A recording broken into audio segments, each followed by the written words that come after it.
Comedian! I can do my one impression for you. I love it. What is it? Oh, that's fucking good. Oh, that's very good. You could have had a career in the early 2000s with that on stand-up. All right, we're recording, right? We're recording. Okay. Bro. Yeah, man. I'm Simon King, and this is What's Wrong. Hey, how are you? What's going on? What's happening? What are you doing? What are you up to right now? You doing good? You hanging out? You should be watching this if you're not. If you're watching this, you understand that there was a dog in the shot, and now the dog's gone. But whatever. And you can see our cool new sign. I am very excited because we have this fantastic new podcast studio here. We can't tell. This is structural. And it's made completely of chocolate. We eat it. That's where Mikey is. Mikey is no longer. He's not with us for this episode either. He will be back for the next episodes. But he's on a around the world hot air balloon trip, and he didn't want to tell anybody, but he's trying to make it in 80 days. He's never gonna make it. But today we have with us the man that makes this all possible. I guess, can we say that? Yeah, you can say that. The Chris Kringle of the Chris Kringle? No. I was going for like the Nick Fury of the this Nick whole Fury, operation. the omnipotent being, Jordan Flanagan, ladies and gentlemen, from Harbour Podcast Studios. This is why this looks good, right? Or I mean, why I look passable. Look, let's not get into what I look like. This is why I can't do anything to make you look better. Is there no jawline filter on that fucking thing? So now we've done what, 3, 4, 5 podcasts with you so far, and I'm curious to know what you think of the whole What's Wrong with Simon King experience. Was it exactly as fucked up and stupid as you thought? Did you think I actually had a point? Well, I was curious if there was going to be like, okay, there's a problem, and we're going to try and solve this problem on this issue. No. Well, there is a problem. There's only one solution. Right? Yeah, it's not a problem so much as it's a band-aid for self. Yeah, it's weird because a lot of people, because like the podcast viewing audience and listening, the viewing audience is smaller than the listening audience, but the listening audience is small. Yeah. But dedicated and great. And I love my listeners, but I always wonder, like, what would make people want to see this? Is it more drunkenness, or is it more, I don't want to do topics. I feel like topics, I used to do that. Yeah. When it started out, the whole thing was I would do 3 things that are wrong and 3 things that are right. And that's what I would do in a half hour by myself. Well, I think especially right now, people are just tired of news, information, being told what to think, or even having opinions. They just want to get silly. They want to get loose. They just want to have fun. Yeah. So the more you just want to get silly, the more you have fun. I think people are just like, oh, I want to see that. I want to be in the room for that. I feel like that's kind of it too, because like when I listen to podcasts and stuff, and like when I watch, because you produce tons of podcasts, so you like see a bunch of them, and I'm sure there's some that you're like, that's fucking great, and some you're like, well, you know, whatever. Like, there's some that are like, it's fine, but it's like not your thing, because that's like everything. Like there's certain podcasts that I don't get, and certain podcasts that I'm like, oh, that, and the podcasts that I think I connect with are the ones where it feels more like, yeah, like kind of like, oh, I'm just hanging out in a green room or whatever with people, you know, like at a party, kind of like that. And I think those are the ones that. Because I never used to have guests, and it always just turned into a manifesto. You know, it's just like so that's on you. It is a bit. It was just always me. Like I would record my podcast at like 2:00 in the morning when I'm driving home from Calgary from a gig or something. I'd have my phone tucked into my seatbelt. I'm like, Well, I mean, I don't think that's necessarily the wrong approach. Like, a lot of what I've done here, I've modeled off of Tom Segura's and Your Mom's House studios. Yeah. And they're just like, after a couple of years of doing guests, they're like, we're just going to stop doing guests for 2 years. Yeah. We want to build a core fan base, because if we can get those people to stay on forever, it doesn't matter what guests we have on, they'll keep watching the show. Exactly. And I think that's the thing is like, because, you know, I have some guests that I could bring on that are like, higher profile folks, but I also think that like the trick to do would be have a back catalog first. Yep. Right, because then if the first 5 podcast episodes you do are the 5 people you know that might draw an audience, then you're out of ideas, right? Because they're just going to bring. I think you have to have a thing. It's better to add to an existing thing than try and build something around something else, I think. And even if it's like that thing is a new show, where like you said yourself, like I got bored of the way I was doing it before. I got bored of the way I was doing your stand up. Well, maybe that's because you needed to do that first in order to get to the show that's going to be the show that's going to be popular, because you've put in your time, the road work, if you will, but for podcasting. Yeah, maybe it's like, because it was like, I mean, because I know a lot of people, like there's a lot. So what happened was I did the podcast for like from 2013 until COVID, basically. Yeah. And then I kind of like, and it went really well for the first sort of 4 years. And then I started to like, kind of, it waned a bit because I was like, well, I was not too interested in doing it. It was just becoming a thing, especially when I moved to England. It was difficult to keep it up. And then when COVID happened, I thought, I'm like, you know what I'm going to do? I'm going to do the last few episodes that I want to do of the things I want to talk about. And then I was basically going to put my podcast to bed. I was like, that was kind of it.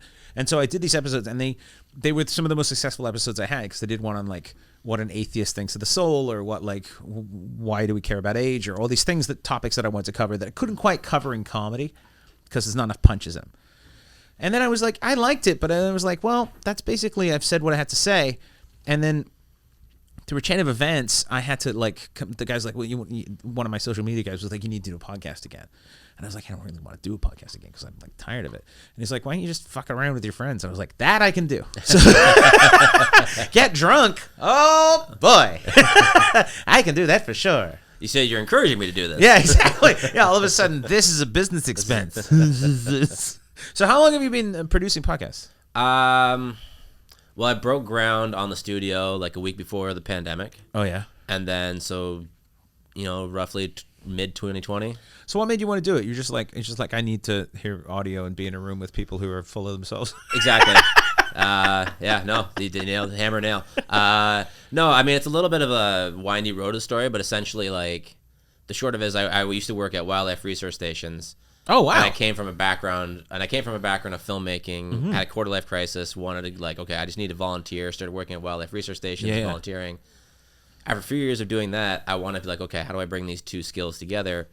I want to make documentaries and projects on all of my friends who are doing all this awesome work out there. Mm-hmm. And I pitched them my ideas, and they're all just like, no, this is terrible. Fuck you, Jordan. In so many words, very politely. But I'm like, fuck, these are my friends. Why aren't they on board? I'm like, I need to get better. I think I just need to get better at selling myself. I came back to Vancouver. Tried stand up just as a public speaking. Oh, you did stand up? Yeah. Oh, okay, cool. How many shows you do? 30, 40. Oh, wow. Overall. Okay, so you did. It was weird. Like, I did like 10 in Vancouver, 10 on the island, 10 in Australia, and like 10 in the States. What the fuck? And then 10 on Ontario. Holy shit! I had a weird run. That's crazy. You're just like, this is it. You're just like, this is, everyone has an allocated amount of sets. I started stand up 5 times, and I'm like, never again. Like, it drained me, like having to go to new open mics. It's a difficult thing to do, and you really have to be desperate enough to need to do it. Like, it's not really something, because everyone's like, should I try stand up? I'm like, if you have to ask, probably not. Well, I'm desperate enough to still be in the world, but like after like doing Tim Hortons jokes in Australia, I'm like, I gotta rethink this. Like, there's nothing's landing here. What the fuck's a Timbit? I don't know. I got good at the end. Like, I did get on a friend of yours, Michael Bomley, Michael Bowley. Yeah. He ran a club there, and he really? Yeah. He put me on like a fringe show there for the Adelaide Fringe. They had like a little off there. Great. Yeah. Yeah, he loves you. I haven't seen Bowley in a long time, man. Yeah, it's been fucking ages. But yeah, that was my other. Anyway, so anyways, after the stand up thing and like that mixed success, I'm like, okay, now to build the media empire. Mm-hmm.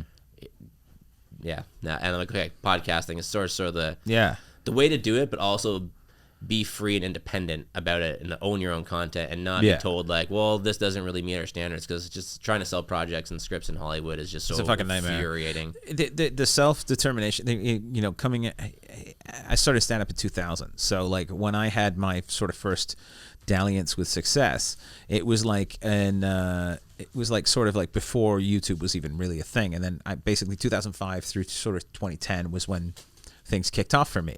And there was a lot less I remember them saying, well, maybe instead of trying to, get an HBO special, we make our own special. And I'm like, well, it's like $58,000 or whatever the fuck it cost. It was titanic how difficult it was to produce your own things and make your own things. And so now this self-determination and the ability to create freely now is totally different than it ever was. And it's kind of been neat to see that evolution, because there's a lot of fucking garbage out there. There's a shit ton of garbage. And even things like TikTok and Instagram Reels or whatever. This is a shit ton of garbage. But there's also so much good shit you never would have seen because it was not possible to make. Yeah.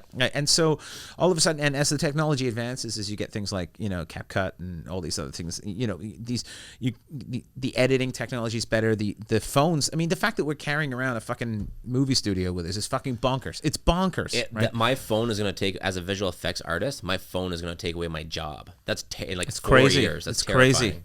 It's crazy. And that's the thing is, like, I mean, what you could do, like, I think about maybe shooting the next special and just like, because I love the idea of like making people feel like they're in the room. So I thought about, well, what if we could just got like 7 or 8 iPhones and just gave them to people in the crowd, and like, you're going to watch both shows and you're going to film from your seat. You're going to film the whole thing from your seat. And then we have one master camera, and then the rest are iPhones. And so you've got that whole moving thing, and you've got the people next to each other, and so you've got an option to have those shots where people feel like they're in the crowd. And at the end, they can keep the phones or whatever the fuck. But then it's got that feel, because I really think that, like, not in a cheap, shitty way, but phones are getting so good now, and especially in low light and shit. Yeah. You could just record. It's infuriating. I mean, I got a fucking 14 or whatever the fuck it is, Pro, and the quality is. That wasn't TV quality 20 years ago. You know what I mean? TV, you couldn't fucking shoot that. It was like 4K for fuck's sake. I'm like, it's like crazy now. The next one I heard shoots RAW, which that's ridiculous. What the fuck? Yeah. How? I don't know, man. Apparently, it's insane. Because you can put lenses on them and shit now too. So it's like you've got all of a sudden. I think that's what the iPhone's become. The iPhone's become a camera that does phone shit. I just got access to this app. It's called Wonder Studios. And it's visual effects meets AI character design. So essentially what it is you build they have some presets, but you can also build your own. So a 3D model of a character, say a CG robot. Right now they only do 2 minutes of clips, but you have a 2-minute scene where you have two people fighting each other, and then be like, replace this person with the robot. It renders it overnight, and that person is now that robot, and it's tracked everything like 95% of the way man. there. There's a lot of stuff that it has to be like. Yeah. There's limitations to it right now. It's beta, it's early on, but like that's just where it's at now. But that's I was gonna say that's where we're at now. 5 years from now, it'll be fucking. Yeah. And this is the thing with deep fakes and stuff too. That's becoming, I mean, there's gonna get a point where do you really need actors anymore? AI can do the fucking dialogue. Do you need writers and actors? Like entertainment's becoming a very interesting thing because also what people are willing to accept as entertainment has changed. All of a sudden it's like people no longer are expected to have suspension of disbelief. They're no longer expected to make leaps. They're no longer, because everything is just handed to them, right? It's just that idea of like, well, this is just what, if the effects aren't perfect, and we're, oh, fuck, this is fucking bullshit. You know what I mean? It's like I heard someone complaining about The Mandalorian the other day, and I'm like, oh, that speeder bike scene didn't look real. I'm like, it's an homage to the original. Like, they don't even understand the levels that's happening here, and they're like, doesn't look real. I'm like, it's not real. It's not fucking real. Like, that's the point, right? It happened a long time ago in a galaxy's far, far away. How do you know that doesn't look like that over there? Fucking speeder bike. You know what I mean? Like, they don't make those fucking things. So it's like, but then people have this weird, and I think because we're so inundated and so connected to instant gratification, and we can get, and in every way, in terms of the quality level, and it satiates all our needs immediately. And when something doesn't, fuck it. Well, and it also comes back to that thing where it's a little bit easy. It's always easier to shit on something than to compliment it, because when you compliment something, it makes you vulnerable to attack. Because at least like, oh, I'm aligning myself with this. I'm trying to partner myself. I'm risking my opinion versus like, oh, I'm shitting. I don't like this. You just basically I'm better the than internet. Because it's true. Like, I'll see people on my videos that will like compliment me, and then people will attack them. And people are like, oh, this is Carlin-esque or whatever, which is hugely flattering. Not accurate, but hugely flattering. And someone will be like, you're fucking stupid, bro. You don't know shit about it. I was like, no, dude, just that's someone just being nice. But by the same token, it's also the same thing. Like, if someone attacks, you feel the need to defend now, which in the old days, you just never would have fucking done that. You would have been like, ah, fuck. But I had a social media guy. He was like, you need to engage. So now you're adding validity to this bullshit so I can get arbitrary numbers that don't mean anything. It's such a weird wonderland we're down, man. Like, we're through the looking glass, and I don't know how this ends. It's disturbing as shit. I've tried to stop thinking about it. I opened a podcast studio. Yeah. All the comedy podcasts are way better than like my nihilistic scientist friends. Yeah. But sorry. No, it's all good. I forgot to turn on our timer. I have no idea how long we've been here. 13 minutes. Oh fuck! There's one there the whole time. The whole time. Every time. There's me complaining about the timing. I'm like, how the fuck is it? And you're like, there's a number right there, you idiot. And I'm like, I mean, I figured you had your own system. Yeah, no, I don't. Well, I don't. I have a Mikey, but Mikey's not here, so it's like fair enough. Mikey's abandoned us. He's given us up. He's like a man who's gone to get cigarettes. He'll never return. No, he'll come back. I think that it's a double-edged sword because it's like I shot a special once, and I mean, I edited it myself. We paid for it from the door from the show. I mean, we shot it on Red. Where did you shoot that, by the way? Not the last one. The one before was at Vern's in Calgary. The Punk Bar one with the symbols on the wall. The last one was at the Biltmore. Okay. And that one was more expensive. But but we threw some money at that one. But the one before it was it was decided. Basically, I had written this hour and I recorded it once and it didn't work, and I just was not going to bother. And then a friend of mine was like, just fucking shoot it. Like, I ran into a guy who directed music videos. He's like, I'll get us some reds and shit and we'll shoot this. And he's like, just do it. And I was like, well, why the fuck not? Worst comes to worst, I've got footage. And then and this is 2015. And so I didn't know how to edit. I'd never edited anything before. So I got like Final Cut and I put it on my little MacBook Air and I was editing this red footage, which was fucking hundreds of gigs. My computer was just smoking. I would just go sit in a cover because immediately, as soon as I filmed it, I moved to England. I didn't know anybody. Yeah. I didn't have any support system, no editors, no nothing. So I was like, I'm on my own. So I was just like editing, and then I'm like, now I gotta edit this sound. I gotta do that if I can put it together. But the funny thing is like you can do that. You could do that, and you still can. And the special went out on YouTube. And which now is the way to go. But back then it was like just you put it out. I didn't monetize it or anything. I was just put it out. Yeah. And so it's like, it's interesting that now the way to go, like this last one we put out, we specifically wanted to go with YouTube because it makes more sense because you can cut it up and put it in different places. So I think trying to stay ahead of where the market's going, trying ahead at where the technology is going is a full-time job. Just trying to be aware of what the next step is. Like all these apps come out. Like I remember when TikTok came out, I signed up for it. I had a couple of videos do really well, and then it's just like, fuck this thing. It doesn't make any sense because there's nobody on it. It doesn't fucking matter. And now, you know what I mean? It's like now it's like, but I don't even know which one's better. Where should I be? I don't even fucking know, I don't think you have to worry. I mean, you have to worry, but like it's more about just like what is your product, and promoting your product on like other like products. Mm-hmm. So if you're on a podcast, your best promotion is going to be just doing other podcasts. That's just the truth of it. Yeah, I think that's probably true. And first, that's your most targeted demographic too. You're not just like throwing out to the wind like a soccer mom who never listens to a podcast, like your video and subscribe, but she's never going to listen to a podcast. Yeah, that's true. And this way too, it's sort of like, especially if they're a comedy person, they're just like, hey, I think this person's funny. I'm having them on my podcast. It's a way of saying that without saying it as a vouch. Be like, no, you should listen to this person too. Because You're I've correct. trusted them up there. And that's absolutely right. Like I've always said, like you look at things like Reddit where it's like people don't know you're funny until they're told you're funny. You know what I mean? Like it's like you can put out videos and you can put stuff out, and then like some people will be like, no, that's really funny, and most people are like, I don't know, and they'll watch the same Louis C.K. clip or whatever because they've been told that person, and they are funny, but they've been told that it's okay to say they're funny. And I think that people have a very narrow. I think people are less. They're more risk averse than I think. You know what I mean? Like, because when I watch comedy, I'm always like, let's see what happens. Let's see what it is. If I don't like it. Sorry, you mean most people are afraid of risk? Yeah, most people are more risk averse. Like they don't want to take the chance on something new. What if I don't like it? It's like, and to be fair, the other day, the lady friend and I were watching. We watched the last episode of Last of Us, and we're like, we're gonna watch something else. It's like, it's like 9:00 at night. And we're like, watch something else, and we put on this new show that looked good, and like. It was one episode into it. I was like, what a fucking waste of time. And then that makes me think, I'm going to try this again. I'm like, that's stupid because for every time I do that, I find something else that I like. You know what I mean? Mm-hmm. But even with comedy, I think it's even more so. You'll go to a place and they'll be like, well, we don't know. I mean, we had comedy once before and it didn't really work. And I'm like, they don't even think that comedy, but they would never do that with music. No. Well, we had music once before and we'll never have music again. They were a death metal band. The singer ate his own shit. Yeah. It was terrible. Yeah. But that's true. Stole her daughter. It's true, right? Yeah. Like, and it's like, but with comedy, because I think people just don't understand it, they want to try. And so I think maybe podcasts are the same. Like podcasts are so weird because, like I said, the listeners that I have, joking aside, I have quite a few listeners and they're good listeners and everything. But the growth is very slow. But I think the growth, the people that do like it a lot and they stick with it. Mm-hmm. And because like I went through a period of time a little while ago where I took a break. I took just a hiatus, and then I thought, well, this is going to cost me.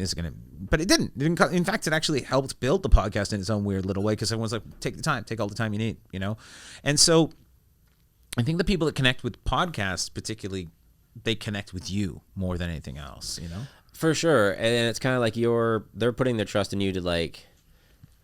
They just want to have a good time with you, mm-hmm. and they want to see you have a good time with other people. So the less stress you put on, like, what are they thinking? What am I having to do about this? And just focusing, like, I'm having a good time. The rest will follow. That will come. Yeah, Yeah, I think so. I think it's like it's funny because like when you produce content for social media, and I hate calling it content. It's like there's nothing I dreamt about more as a young comic than being a content producer. Oh boy, my dreams came true.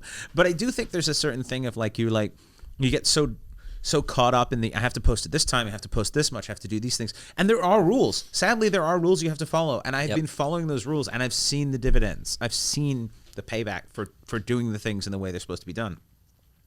But as an artistic person, as a creative person, I want to fucking make the thing when I'm ready to make the thing. You know what I mean? But unfortunately, this is where I think business and art collide really, really sharply. It's like in social media and production and producing things. And like we talked about on the last podcast, there's people who are very good at promotion and not very good at making. Yep. And there's people who are very good at making and not very good at promotion. I still think, though, that like there is this like, maybe it's just in comics because that's the world I'm around. Sorry, I'm just going to stop him from that. That's okay. Yeah. It's all right. People don't know what they're listening to. Podcast dog, squeaky toy. Podcast dog, squeaky toy. I think, like, would you say it's fair to say that most comics have, like, an impulse control issue in certain level? Yeah. And I think there's a lot of urge to just, like, post, keep putting clips. And I think that goes across the board to anyone who's doing it on social media. Yeah. I think it's like a good special. You could put one out every year, but if you take 3 years, you'll have a great special. And you could post every day a clip. Yeah. If you really like, what's something fun I could do that would make my audience want to have this kind of fun and on a weekly basis? Like, whether you love or hate him, Bert Kreischer does that extraordinarily well with his marketing. Just like he's exceptionally good at that. Just like even like, what do I got to do? I'm at a pool today. I'll call a band. A band will come over. We'll jam at a pool, and I'll just yell at my tour dates. Yeah. Just simple stuff like that you're making your audience have fun with you. It doesn't have to be overthought. But that probably that's good for the week. You don't need to do more. But your mental energy stored up is only probably ready after you've lived a life of a regular week. You're not posting every day. You're not stressing out about like, oh God, I gotta get my numbers. I've got 3 more followers % more than I was the other day. Yeah, I think that's a trap that I really hate. The idea of like all of a sudden caring about numbers. I really don't. Yeah. You know, I'm all of a sudden like.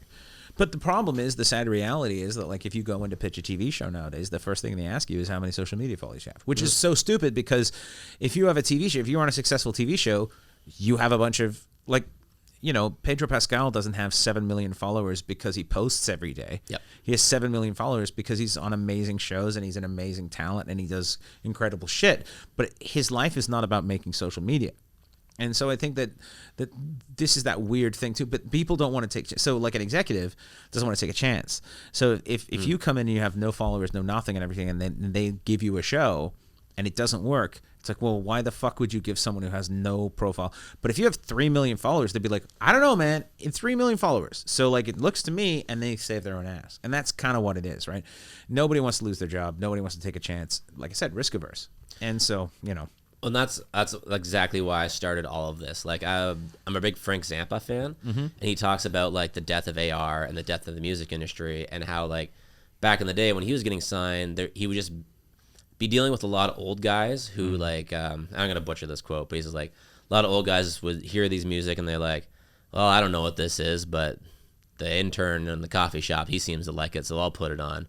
And then it becomes something popular, but then they think, oh, that guy at the intern shop or the intern, he must know something because then they gave him a job. Yeah. But now that he's got a job, he thinks he's got this like responsibility and this power, and then by the time he goes through the whole like progression of this career, and by the time you get to the end and that intern becomes the AR guy, he's not taking chances on everybody because he doesn't like. Yeah. He thinks, oh, I know what's good, and I don't like you, so he's not the person who's taking chances anymore. He's a guy who's only following his own compass. Yeah. For me, it's very much this is just a sandbox. Whether I get your podcast or not, whether I think it's funny, this is just your opportunity to grow and play around here. Like this is your chance to build your lure, cast that into the big ocean net of the social media world, and see what you can catch. See if you can get your fans.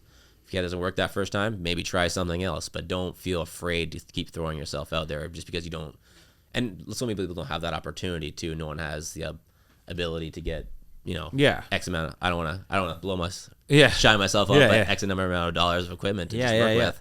Well, and that's the thing too, is I think too, also people, like a lot of people are looking for someone to tell them it's okay to try things. You know what I mean? Like it's like so difficult. Like so many comics that I have conversations with and stuff, I feel like I should do an album. Like, do a fucking album. Like, you know, I mean, there's something to be said for discretion and not doing the thing. You know, if you 5 months into stand-up, don't put out an album. Like, that's fucking gonna haunt you. But if you're 5 years into stand-up and you've never put anything out, like, you fucking maybe need to think about it, because there are certain watermarks you need to hit, and you need to kind of hit this high watermark and be like, okay, we move from here. And I think the difficulty with podcasting and stuff like that, it seems to me, is like when to know when it didn't work. Or when to know, because, you know, if it just was an off day for the algorithm. Yeah, it's like my dad always used to say to me, he's like, if you quit, you'll never know. And I go, yeah, but the problem is, if you don't quit, you'll never know either. You'll never try the next thing. Let me ask you this: how do you approach that when you do a joke on set? If it doesn't work the first time, how do you know? Do you try it again? When's your cutoff line for that? Well, the weird thing about that is the feedback is instantaneous. So I can feel the audience. I can feel where there's potential. I can feel where there isn't. Like, the way I write is I'll go up with an idea and I'll start talking about that idea. And then over the period of the time that I'm trying to work the bit, I'll see how much meat's on that bone. And I just kind of get this weird kind of visceral response to it, and I can feel it. Where the problem is with stuff like this, it's all raw data. It's all numbers. And so it's like, well, and it's so...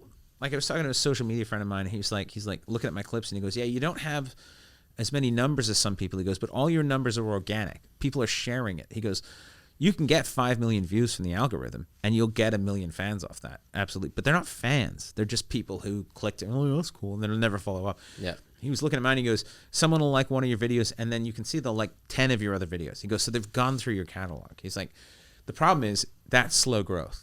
But I think that's long-term growth. And I wonder if it's the same with podcasts, where, like, I may only get 3 or 4 new listeners a month, but those listeners want to be here, you know? Yeah, like, unless it's talent plus, like, how much your just dedication into the game, and then if you can get viral or not.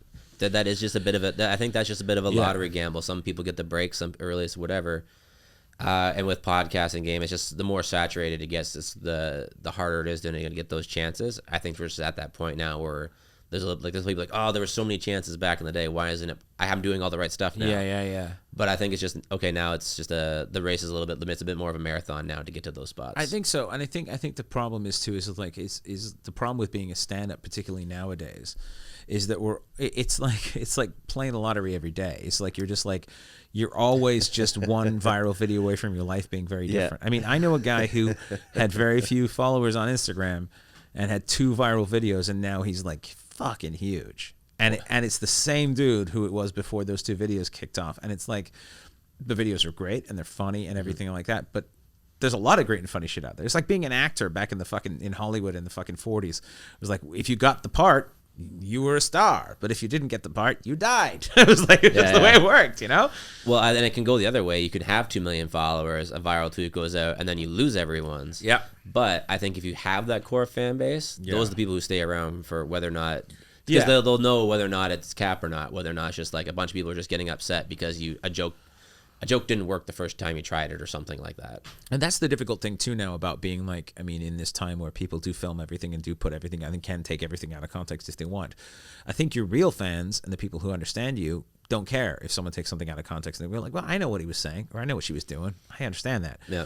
But, and in a way, the pile-on can actually help you in the opposite direction too. When people, especially if you know, if you don't have that in your heart, if you're not a bad person, you're not an actual piece of shit. Yeah. I think hopefully that comes through. And if that comes through, you know, if you're a comic who gets like fucking 10 million views on a video and 9 million of those people fucking hate you, 1 million like you.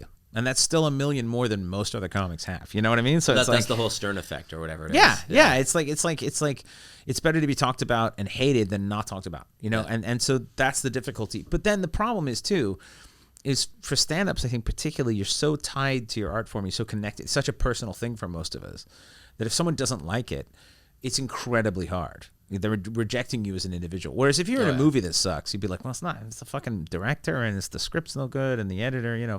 There's other people. If you're a stand-up and it doesn't work, that's on you, man. And like, you gotta fucking suck it up. Yeah. You gotta take it. And so it's like, and then when someone says you suck, they're saying you suck as a person. What you think is funny, your feelings, that sucks.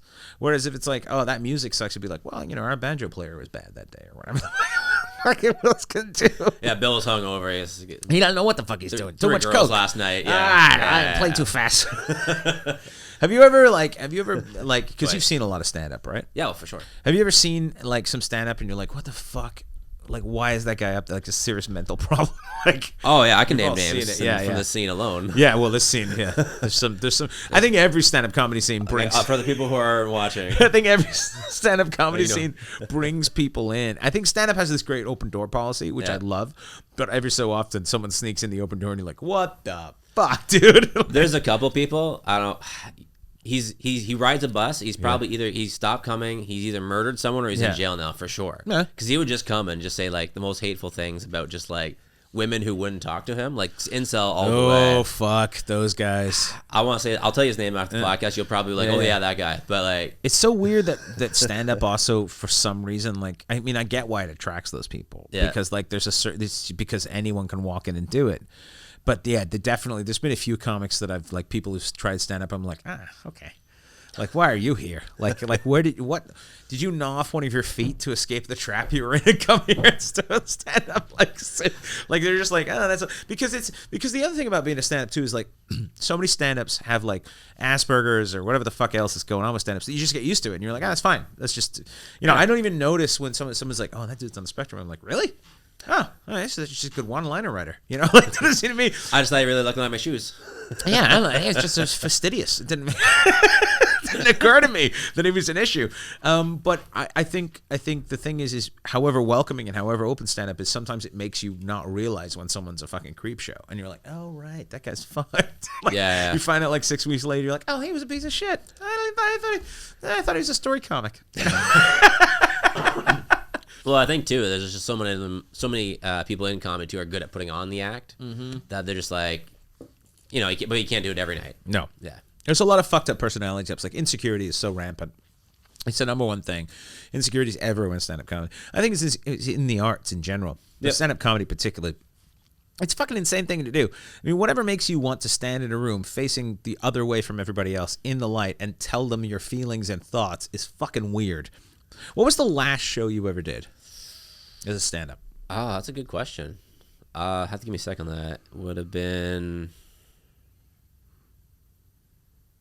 probably Vancouver. Okay. Do you remember the room? Kino. I would have been at the Kino. 'Cause I was a cook at the joint. Kino for a summer. Oh, yeah. Yeah. Mostly just for fun. But I was just every once in a while I just get up in the open mics there.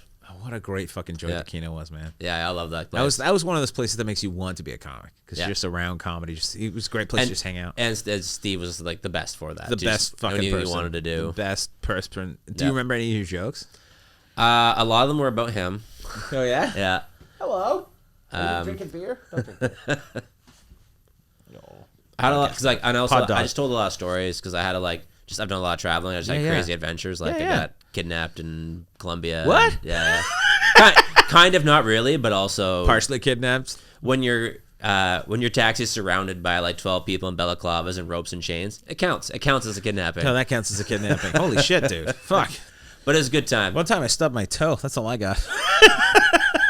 And that wasn't even the closest I came to death on that trip. Really? Yeah, and then I got E. coli holy a couple weeks later. Oh, god damn. That's worse. I was swimming in the ocean after a storm. Yeah. And I'm like, well, there's no one out here, and then these waves are great. This is amazing. It's because the basin had burst in the storm the night before, and the sewage from the city had flown out. Oh, no. Yeah. Poop swim. Ooh. That's not good. No. But I'm happy to say the only thing I got out of that was I was E. coli. going to say E. coli. Yeah, that's probably fucking bonus. My abs never looked better. Yeah. But, after 2 weeks, it was funny. I just I got some freelance work, and I just sat in a hostel and just on the toilet, just tapped away on my laptop. Oh, you were in a hostel too? Fuck. It was in kicking shit. It's in Ecuador. It's the jump off place before you go to Galapagos, Guayaquil. Did you go to Galapagos? Yes. Oh, fuck. I'm so jealous. I want to go. I was sick most of the time. I just want to fight a turtle. So good. They'll fight back. They'll fuck around. Fight a turtle. They got a hammer on them the size of your wrist. Really big ass fucking turtle. Yeah, I'll man. fight a fucking turtle. No, I mean they're cocks. They got a giant fucking. Just flip them. What are you gonna do? Poor turtle. When you go to the Galapagos, because I really want to go. when you get there, How to do Galapagos? yeah, when you just you just show up and you're just like, this is it. This is where Darwin figured it out. Yep. That's it. So a Then you little go plaque or anything? Well, there's 4 islands. There's like 4 main islands. And there's a bunch of different islands. Yeah. The way I learned kind of as I went, but the way you kind of want to do it is go there for like 10, 14 days. Yeah. Wait around for a bunch of days for someone to bail on a tour, on a sailing tour, and then you go on a week tour, and they take you all around the islands. You'll see all the different areas. Like when I went there, we went snorkeling, like with basically like tiger sharks and hammerheads. Oh, damn. A bunch of different shit, and it was just you in the ocean and them. Like very raw. You go deeper I've got asthma, so and I just got over a cold, so I didn't want to I'm not going to go to the scuba diving. Yeah.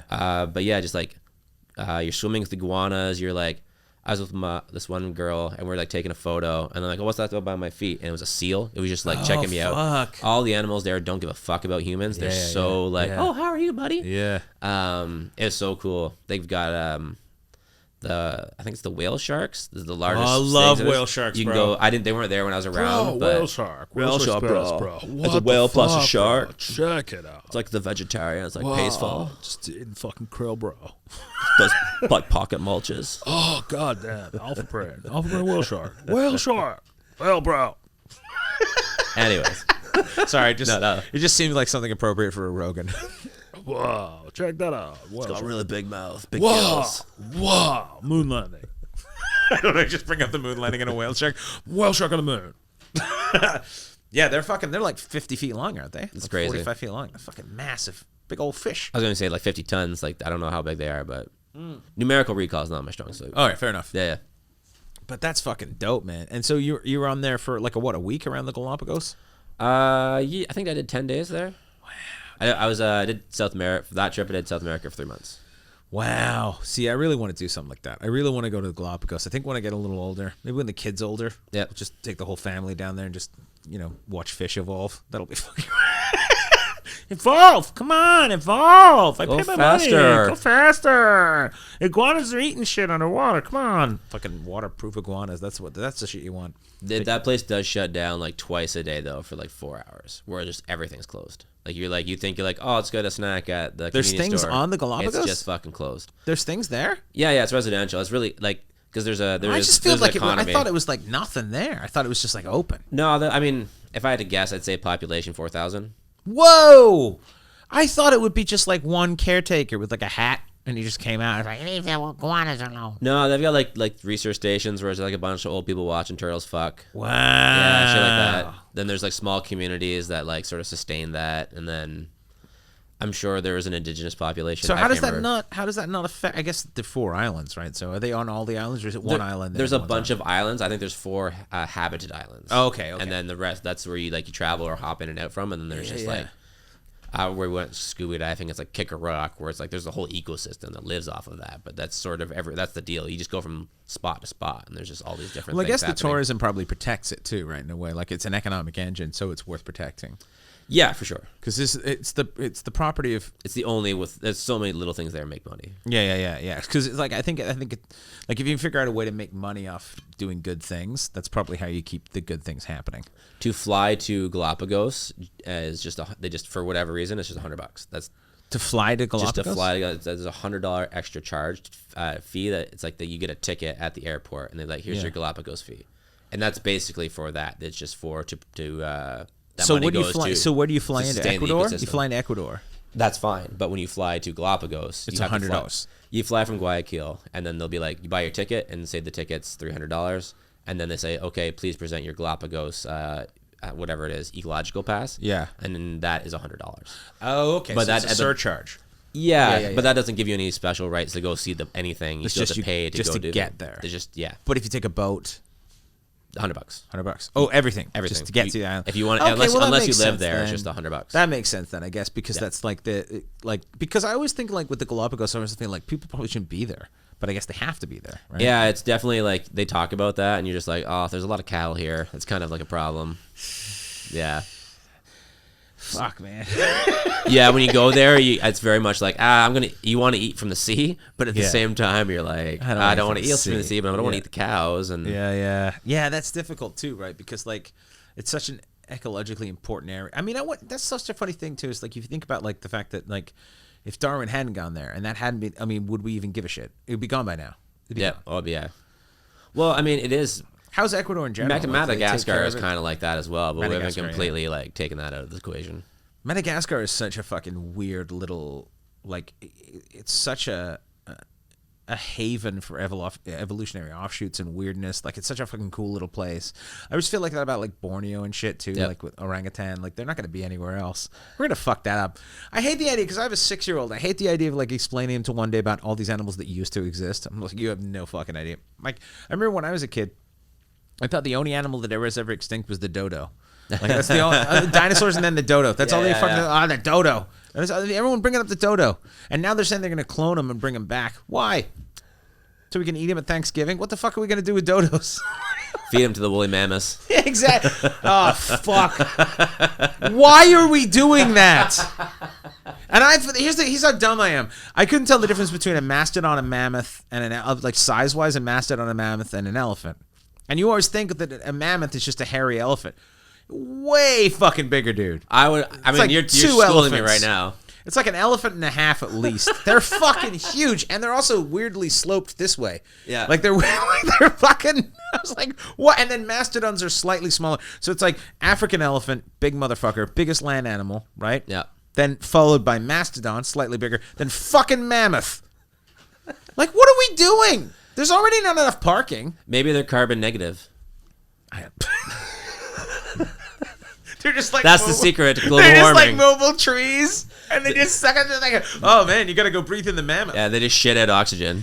Fuck. Well, they're 10,000 years ago they disappeared, right? Yeah. That's it. Yeah. Like, what the fuck? Actually, less during than that. the Ice Age. Yeah. Well, you know, I mean, we know what's coming. Speaking of what's coming, you know what it's time for? Oh, let's get As if the mammoth wasn't random enough. Anybody who's listening to this who doesn't know, you know, it's a random topic generator they're found on the internet for people who have issues talking about things socially. Although we're not having that issue, but we could. But now it's time to have a discussion, something random. We're just going to punch whatever into it. It can be, this one is like, topics in single word. Let's not do that. Let's do this. All right. Oh, here we go. What? Oh, do you experience phantom vibration, feeling your phone vibrate even though it didn't? What the fuck is that? I've had that. Yeah, I have too. I think everyone has. What the fuck? I've had it in places I don't even keep my phone. Like me too. I keep my phone in my front pocket on my left, but it's always on my right. What the fuck is that about? Sometimes it's just here. Yeah. That might be a stroke. Sometimes it's just all the coke I did. What the fuck? All right. Would you eat at a restaurant that was really dirty if the food was amazing? Of course. Yeah. That's what a greasy spoon is. I've eaten off the street. Come on, what are we talking about? That's what I sometimes think people don't know what a greasy spoon is anymore. Like, I would go to these towns on the road. Not in Vancouver. Dude, I would go to these towns on the road. Oh, Bonds. Princeton. Princeton's, yeah, there you go. Yeah. 2 Parrots. That's a dive bar with a greasy spoon. I mean, you don't want to eat breakfast at 2 Parrots. If you do, good God bless, there's bigger problems on your plate. I love it. We'll serve you food and regret.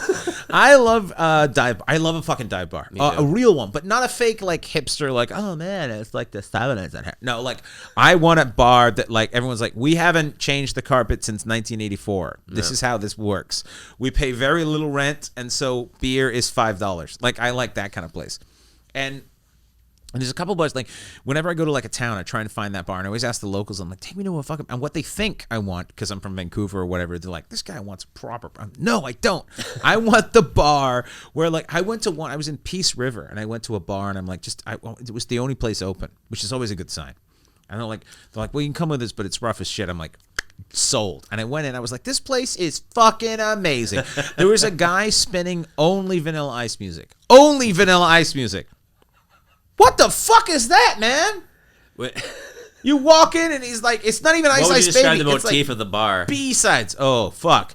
The bar was like, hey, let's get these chairs out of here and have a party. That's what that bar was. Okay, but like, okay, yeah. Yeah, it was like that. Donnelly kind of style? Yeah, no, it was like we have a storage locker with a bar in the corner. Oh, shit. So we're keeping shit in. Let's move it out. And let's have a party, and then we'll put stuff back in for the week. Okay, like, yeah. It's like this place is storage until 7 p.m. It's fucking great, man. Like a lot of people, because a lot of people, they have like English pubs in their basement. If I was ever lucky enough to have a place where I could build my own bar at home, I would build a fucking dive bar. And I'm not talking some shitty. I'm talking like I would go and find chairs. A homeless person to sleep in the corner in the back. Chairs with holes. There's a bar in Los Angeles on Melrose called the Snake Pit. Okay. And I was like, my buddy's like, you got to go to the Snake Pit. It's like, I was like, I don't want to go to fuck. He's like, no. It's not named that ironically. Like, it's go there. We went in, me and my buddy, and we went in to get some whiskey. We're both bourbon guys. And we went in, and they're like, this is the best bourbon place. We walk in. It's like a Thursday night. There's 4 people in there. There's a security guard who's asleep at the bar, like on the bar. Yeah. There's 2 guys at a Pac-Man table, but the Pac-Man is broken. And there's the bartender, who is a potato-shaped lady in her early to mid-60s. And then there's me and my buddy, and that's it. And we walk in and we sit down, and behind the bartender is the most amazing collection of bourbon, because we don't get half of it up here, right? But down in the States, most amazing collection of bourbon. And so we've always been trying to get Pappy Van Winkle, can't get it, right? Yeah, in Canada, it's really hard to get. So we're down there, she has a bottle of Pappy, of Rip Van Winkle in the back. So we're like, well, we were already drinking. We're like, let's get a couple of shots of this, like $80 an ounce, or whatever. We're like, let's get a couple of those, right? Okay. Let's fucking splurge. Let's do it. You're here. It's so hard to find. And she refused. She's like, no. I'm like, what? She's like, what you're drinking is better than that shit. I will get you some bourbon. Hold on. And then she went and she got she set up the glasses, put the rocks on the side, distilled water. Fucking proper, and schooled us with bourbon. Fucking legit. Found 2 of my favorite bourbons ever out of that place. Jefferson Ocean, my favorite bourbon, and E.H. Taylor, one of my favorite bourbons. And she was just like, the guy that owns the place doesn't give a fuck. She's a huge bourbon person. She just stocked their bar. And it's this empty bar in Los Angeles, like in West Hollywood, on like a fucking Thursday night. You would never walk in there. And as soon as you go in there, you're like, this is fucking amazing. And that's the kind of place I hate going to clubs, because earlier we had gone to a bar near the hotel or near the Airbnb or whatever. We went to a bar and it was just people in shiny dresses posting for Instagram. Like, fuck that. Yeah, that's not fun. We took an Uber 10 minutes and we ended up in Valhalla. It was fucking amazing. It was amazing. But that to me is a good dive bar, a really good fucking dive bar that's not trying. The jukebox hasn't been updated since 1995. That's where you want to be, right? Oh, Final Countdown? Yes, I think so. And it's like, tacos are 99 cents. Well, it's a bit pricey, but I'll fucking handle that to me. But I think those places are dying out. For sure. I mean, they're not as trendy anymore. Like you said, they're not as popular. And also, where can you, other than small towns, where can you afford to have a dive bar? We can't. And that is part of the beauty, I guess, too. You can have dive bars in small towns, but finding it's like that gem in the mountain, the needle in the haystack. I know bars in different towns, in little tiny towns all over Canada. Yeah, and I'm like, this is where I go. This is where I go. This is where I go. And it's so funny because it feels like such a loss when you go to that place and that place is, and of course it should have closed. It should have closed years ago. It's fucking terrifying. Oh yeah, you're like, this is there's mob something dealing in here, or it's terrible, dude. There's rats. There's a body in the back. There's rats working in the kitchen. They've got not ratatouille. They've just got the hat on. They're like, hey, what's up, man? I'm like, holy fuck. You're just you see a mouse and you're like, cool. You don't give a shit. You're like whatever I'm drinking is way too poisonous. You saw the Kino. No. I love the Kino. Was right on the bubble of being an amazing dive bar. It just happened to have comedy in it. It was so fucking The regulars are really they were like, we're trying. Oh boy. There were some pockets of humanity, as Cal Kinane would say. That's the right word. Fucking hell, dude. Holy shit. What do we got? We got time for another random. All right. Oh, let's do this. You want to do another random? Yeah, let's do it. Okay, really. Okay. Oh, well, we already. This is what is the most awe-inspiring place you've ever been, but I should imagine you're gonna fucking school me on that one. Okay, hold on. Let's do another one. Let's do another. Well, it's not a competition, Simon. No, but I still want to win. It's my podcast. Oh, what's the most frustrating app you've ever tried? Frustrating app. Ooh. Application. The application that you have ever tried. Application that I tried. Anything that requires a 2-step verification drives me just the fucking insane. I already have a hard enough time trying to remember my password. Yeah. Don't give me... what if I don't have my phone with me? You don't need my fucking number. Ugh. Fuck. When they got to open the YouTube app or some shit, it's like, come on, the frustrating ones for me are language learning apps because I really, really, really want to learn another language, and I get really, really bored very quickly. Okay. It's so frustrating. And so I'll download an app, I'll be like, okay, here we go. And then I'm like, no, fucking 3 days in. No, done. Yet I can fucking play, like the mind game thing for the mind, like tune up your mind game. Do that every day. Why can I not fucking... It's better to learn a language than fucking do fucking weird knockoff Wish.com Tetris to try to... Well, I'm terrible at it. How good are you at communicating with your own language on a cell phone? It's frustrating. It sucks. It's not good. Yeah. No, I'd rather. I think like read a book in another language. You got to communicate with them in another person. I think that's just not the market for that. They say to watch like kid shows in other languages. Totally. So watch the like I'm trying to learn Mandarin, so it's like watch the Mandarin version of Sesame Street. Mm-hmm. You know. Yep. Which is where they come and take away all the personal property. Sesame Street. Everyone lives on one street. Sesame Street with just steamrollers. Oh my god! But it's like, I just like. Do you speak any other languages? A little bit of Spanish. Yeah. Okay. See, like I can't do for shit. I speak like 3 Mandarin phrases and that's it, and then a little bit of like a couple of Japanese phrases and nothing. I think I picked hard languages though. I think one book series. I mean, it's controversial now. To help learn language, is get the English version and the whatever version language of Harry Potter books. Harry Potter, because the way that she wrote them, the first book is written for. I think he's like 10. The book is written for a 10-year-old. The language, the print is bigger. Oh. The spacing, it's for a 10-year-old. Yeah. In the content, the content is for a 10-year-old. By the time you get to the next one, it's like 600 pages, it's small print, people are dying, they're talking about sex. Yeah. It evolves. So as you go through, you're learning it. You can then go watch the movie. You can associate it. There's names. If you're already a fan, you can be familiar with you're already sort of familiar with the story. Yeah. So you're like, oh, what's happening? Oh, no, this must mean that because I know this is happening. Oh, okay. So it's using that model. Just find a kid series that you're like a fan of when you're a kid. And be like, okay, let me just try and redo that now in a different language. I find that like when I was in Italy or when I was in France or stuff, it was much easier to communicate because I was reading body language and I was figuring out what they were saying based on the way. Like I found that like immersive. I find that immersive. Like I feel like being immersed in a language in a city or a culture, like I think that would probably help me a lot. Like if I was to go to China and be like, you live here now, figure this shit out. I think that's the way to do it. But I can't do that, right? Because like based on my comedy, I'd never get out of there. But I mean, you can just disappear. That's very possible. Dude, fuck. I was sure I was going to get disappeared in Dubai when I was there. I fucking way over the line. Hey, man, you put me in a resort with unlimited booze and you fuck up our money and you expose me to the rampant slavery in the city for the first fucking 48 hours I'm there. I'm going to have some opinions. Oh, it's an interesting... Yeah. But I think that, like the language thing, like, I'm so... This is how I know I'm not smart. I cannot fucking get another language in my head. I don't know what the fucking problem is. Yeah. I just cannot seem to get it in there. Like, my mom speaks, like, 4. I can't fucking get it in my head. I don't know why. It's just like, meh. I can learn, like, 3 phases, and then I'm like, you've got enough. I honestly think my brain's like, well, you have enough to get by. You'll be fine, right? Just wave a lot and be like, just talk louder. No. I'll get it. Have you tried Klingon? Have you tried a fake language? I have not tried a fake language. Maybe that's what you just need to get in a little something. Maybe you need something with a little bit of like character performance. I bet you there's a podcast that's only done in Klingon. There has to be. I guarantee you there's at least 10.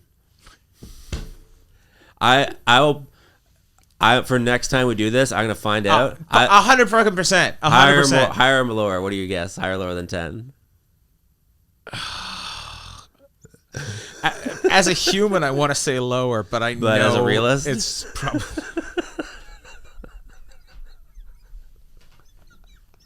just the fucking. But I love the idea of here's what it should be. It should be a true crime podcast, but done in Klingon.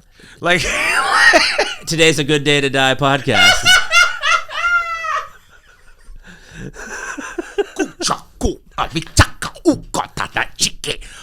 Small town. Fucking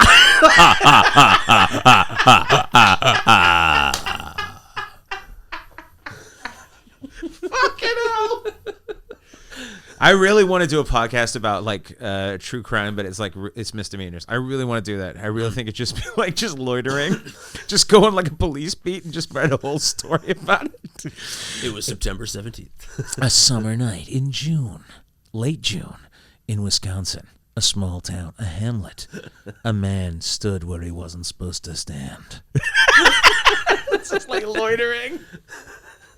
But you'd have to do it so serious, and you'd have to do the reenactions. You gotta have interviews. Yeah, I came in and I couldn't believe it. Like, it just have to be the whole thing. I knew him for so long. He was always a good guy. I think I need to do it. I think I need to do at least one of those. Just like an episode of What's Wrong with Simon King, the true crime podcast. I mean, that could be a fun Patreon where you just do fun episodes. Like, this is a true crime episode where you just make one up. That would be a fun Patreon. This is like your sex advice pod at one where it's like you're like a Dear Ann or whatever.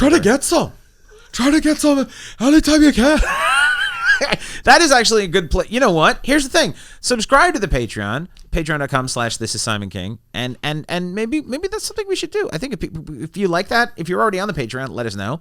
If you're not on the Patreon, subscribe and let us know. I mean, fucking, why not? Which camera? This camera. Hello. That camera. The one with the red light. Hey. This is why I'm never on panel on fucking talk shows. This was like, Simon, you have to look at the camera. What? No, you have to look at the camera. Ah! Sandbags! This is how I know that. See, now they know that I know the time's there. So I look at the time and I go, oh, fucking, we have time for one more random, do we? Do you have more time for it? We got lots of time.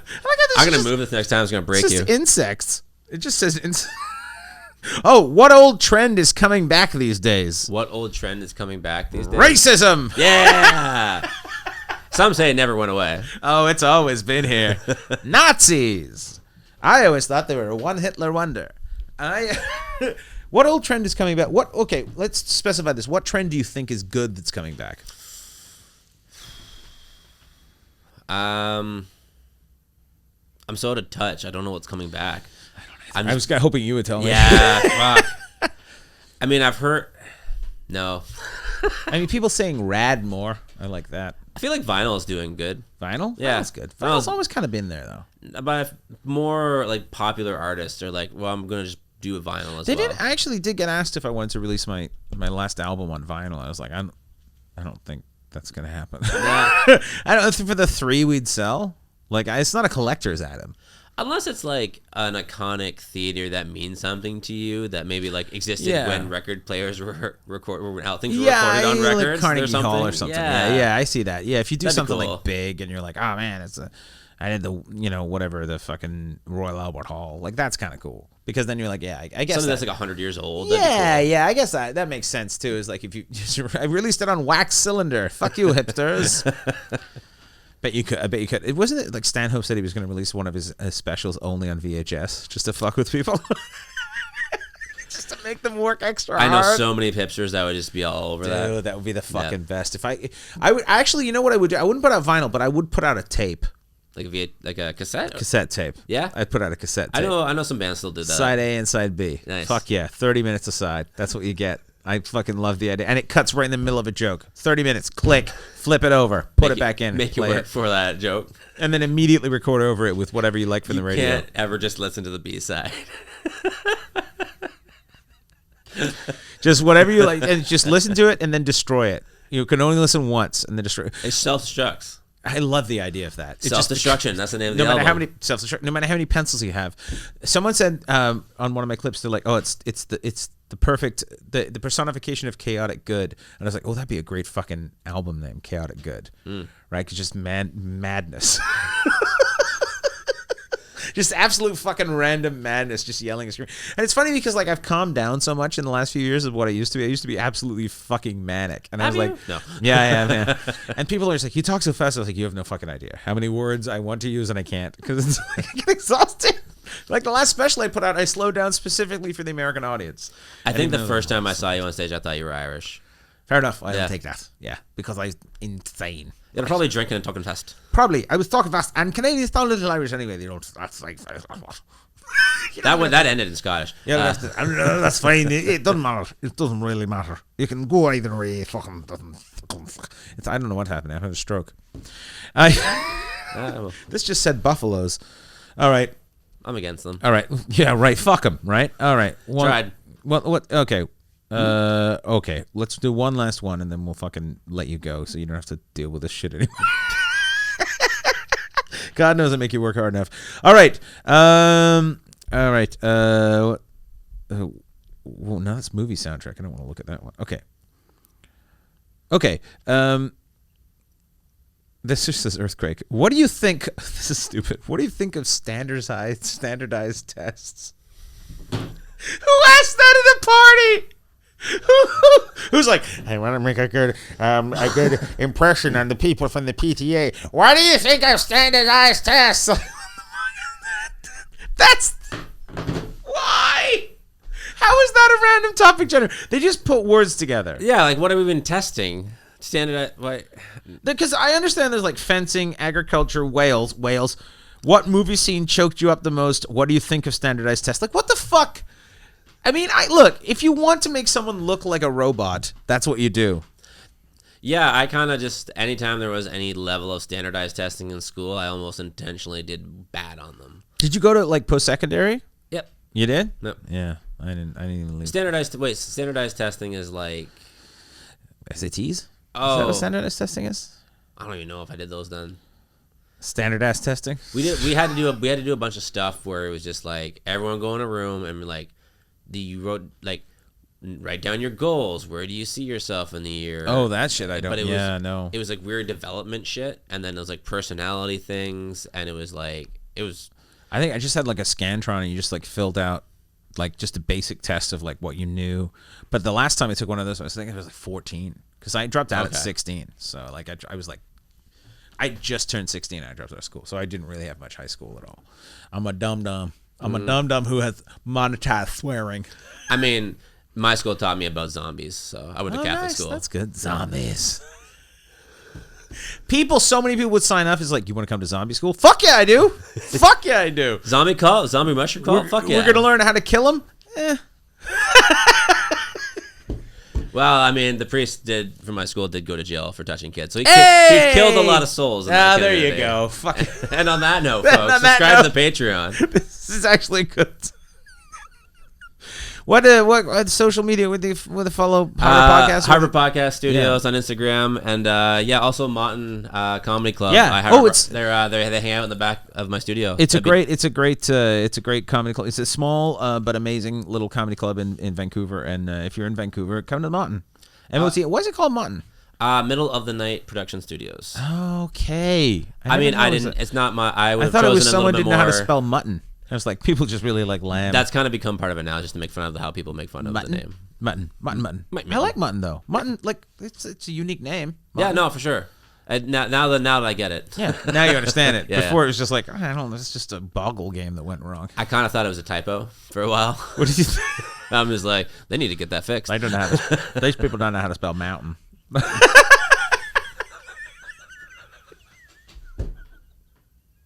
Thank you so much for being on. This is fun. This is really fun. I really enjoyed this. Appreciate it. Thank you for listening and or watching to the podcast. Please like, rate, and review. Share it with your friends. Nobody fucking reviews this thing or likes it. Just fucking. And if you're gonna like it less than 5 stars, go fuck yourself. Thank you so much for listening and watching and all that other shit. And thank you so much, Jordan Flanagan. Thank you very much. Thank you, Mr. Simon. For being here. Oh, look at this. Look, we did it. And then to camera there. Hey! Yeah. I like this. I do like the single wide shot thing, right? From a distance. It looks good. You know what? Fuck it. Mostly out of frame. Yeah, there you go. And a frame. And camera 1, camera 2. That's what's wrong this week.